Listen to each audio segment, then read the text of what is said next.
One of the most common questions I get asked when people see me for the first time is how many sessions it's going to take. Now, it's completely understandable.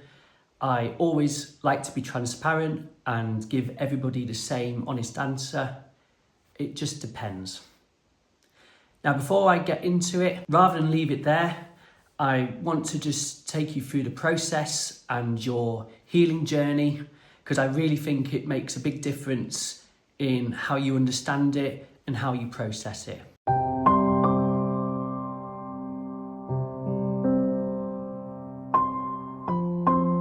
My name is Tom Smith and I'm an osteopath and naturopath based here in Rickle, just in between York and Selby. And your symptoms essentially are just the tip of the iceberg. Oftentimes when people come to see me, it's never just the pain per se when they come to see me, because the pain is stopping them doing all the things that they love to do. That may be playing their favourite sport, or taking the dog for a walk, playing with their grandchildren, or even it's just affecting their job or their sleep. And also when people come to see me, there's more than just the one thing as well. So rather than it just being low back pain, there is oftentimes some pain or injuries that have been unresolved and not been completely healed, like for example a shoulder problem or reoccurring headaches, or they may have a history of IBS. These things do matter and they are taken into consideration. It is oftentimes the very straw that breaks the camel's back, isn't it? So oftentimes there are layers to that, such as the habits they do from day to day, how they spend their days, whether they sit down at a desk job all day, and that may have been over for many years. It could also be things like posture, muscle imbalances, poor sleep habits, bad diets, not drinking enough water, stress at home. All these things do matter, and they also play a part in the healing process. So when we're talking about healing, there are three distinct phases. So first of all, when you have an injury, and now this obviously does just depend on what you've come in with and what type of injury you've had, also whereabouts in the body. For example, a ligament strain is completely different to say a tendon or a disc or a joint. For example, with a ligament, it's avascular, so it doesn't have as good blood supply to say a muscle.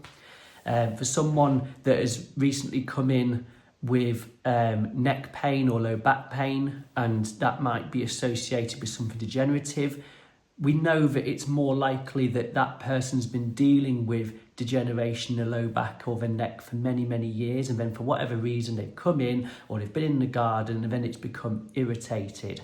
And it's not going to be a quick fix kind of approach where we can just crack your back and then you can walk out the door and then you're doing backflips. When it comes down to healing, your body will first of all go through an inflammatory stage, and that can be anywhere between a few days to even as much as 3 weeks, and that is where there is vasoconstriction to the blood vessels.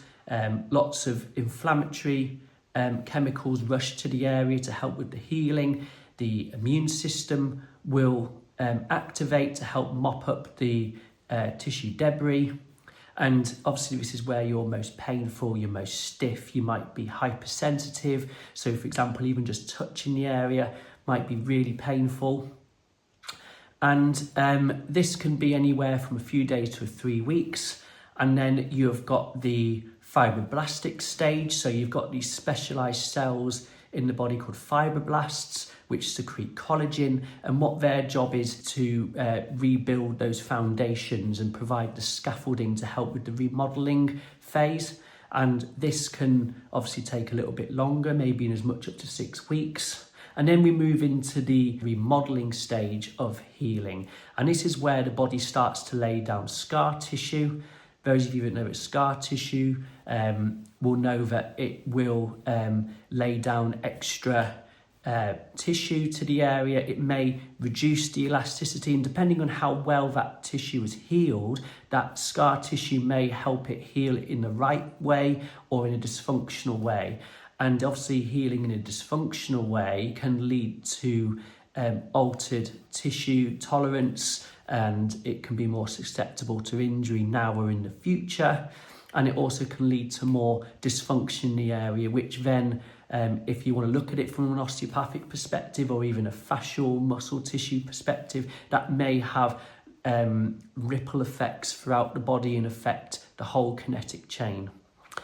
And some research does suggest is that this whole phase can take as much as 3 months to even 12 to 18 months. So even though your symptoms may feel a bit better after a few days or even a few weeks, the healing is still taking place, and it doesn't necessarily mean that the problem is completely gone.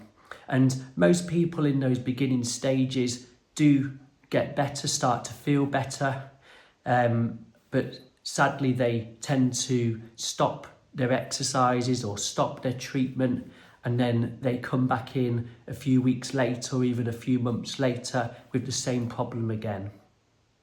So when I see patients, I guide them through a healing journey. So when people come in to see me in the beginning, the sessions may be quite frequent. This will be aligned with the inflammatory stage of care, where people may need a lot more support.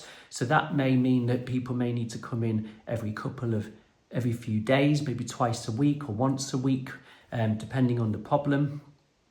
And then once that patient is feeling a lot better, we then move them into what I think is the most important part of the healing journey, and that's the corrective phase of care. And that almost aligns with the fibroblastic stage of care. And that's where we want to rebuild those foundations again, start early stages of rehab. And there's a lot more research now that suggests that we need to increase the active loading part of a tissue of a given body part or tissue, and that just helps the body build resilience. So we don't want to just focus on passive treatment all the time. We want to obviously engage the person in their healing program. And like I said, this is the most important part of healing, and many people stop at this stage and don't move into this stage because their symptoms are feeling better. But when we go through that corrective phase of care, we're stopping the pain from coming back again by improving the foundations, improving posture, improving tissue tolerance, and rebuilding strength again. And then we move patients into the wellness stage of care. And I always say to patients that it's completely up to you if you want to move into that wellness stage of care. But many people understand and appreciate that that they may need to keep on top of their injury, and obviously depending on what they come in with, we may never get those tissues or that degeneration back to where it once was. But we can obviously help manage the symptoms and help you improve your function as best as possible. And people do that by coming in on a maintenance or an MOT basis, maybe on a every 4-week or 6-weekly basis. Now this is perfect for those that want to take up membership. Obviously makes things a lot more affordable, and people come in just to maintain their health and come in for regular checkups and treatment. So if any of that is helpful to you, obviously I can't give a ballpark of how many visits you need. Obviously we need to get you in for an assessment to assess you from head to toe. And then we get you in and we obviously talk to you about what we found, and also give you a treatment plan which we can decide on together, and hopefully take you on a journey towards wellness. So I hope that helps. Appointments are made online at www.evolveosteopathy.co.uk. Any questions, feel free to leave a comment below, and I'll speak to you next time. Many thanks.